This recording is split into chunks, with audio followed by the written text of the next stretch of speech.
मोह माया लोभ अहंकार नजर इत्यादि करने का। वाला होता कौन है, ये समझना पड़ेगा ना।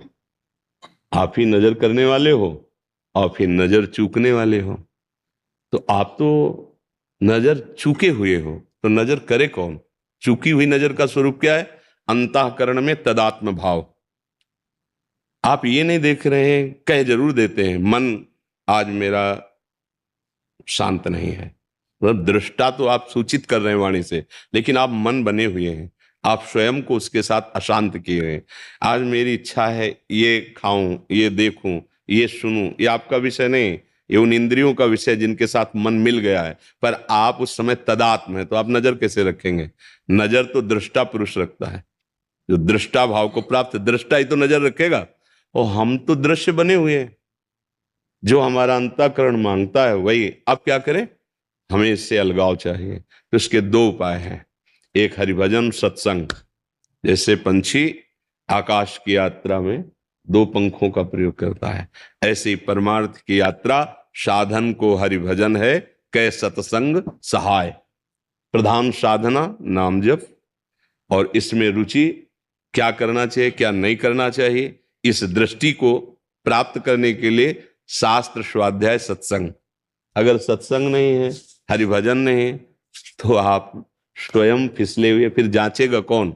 जांचता तो वो है जो दृष्टा भाव को प्राप्त हो रहा है। हम तो दृश्य में आसक्त हो रहे हैं, हम इंद्री बने हुए हैं, हम मन बने हुए हैं, हम देह बने हुए हैं। तो इसलिए चाहे जो युग हो, चाहे जो युग हो, साधना ठीक हो तो आप सतयुग में ही हैं। मानो भगवत चर्चा हो रहे, भगवान नाम जप कर रहे, पवित्र आहार पा रहे, सबके साथ से सदव्यवहार कर रहे, तो कलयुग कहाँ है? अब व्यभिचार कर रहे हैं, मांस मदिरा पी रहे हैं, जुआ खेल रहे हैं, हिंसा कर रहे हैं, तो फिर आप कलयुग में ही हैं। देखो त्रेता में राम जी ने जब वन में हड्डियों का ढेर देखा तो पूछा ऋषियों से ये क्या है, तो उनका जानते हुए स्वामी आप अनजान की बात पूछते हैं। ये ऋषियों की वो हड्डियों का ढेर है जो निशाचरों ने खा खा के। तो ऐसा नहीं है कि अभी ही उपद्रव हो रहा था, पहले कभी नहीं हुआ, नहीं, ये सब चलता रहता है। तीन लीलाएं भगवान की, सतोगुण रजोगुण तमोगुण की।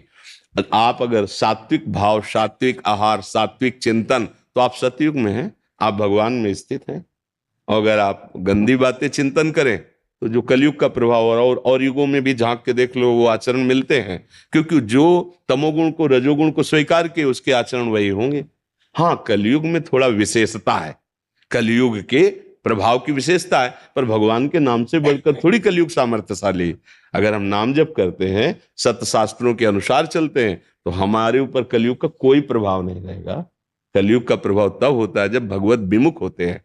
देखो, कलयुग के प्रभाव को रखा गया है मदिरा पीना, परिस्त्री गमन करना, स्वर्ण चोरी अर्थात चोरी करना, हिंसा, मारकाट, मांस आदि खाना नहीं, और द्वित कीड़ा, छल कपट जुआ आदि। अगर ये आचरण नहीं है तो आपके ऊपर कलयुग का प्रभाव नहीं पड़ेगा। ये आचरण है तो आप कोई भी हो, प्रभाव उसका पड़ेगा। कलयुग जो है वो ऐसे अटैक नहीं करता, जब आप उसके स्थान दोगे तभी वो आएगा। नहीं तो नाम जप करो, भगवत आराधना, क्या कलयुग है, क्या कलयुग है? बोलो कहाँ कलयुग? सुबह से शुरू है 1:30 बजे रात्रि से लाइन पे खड़े हैं।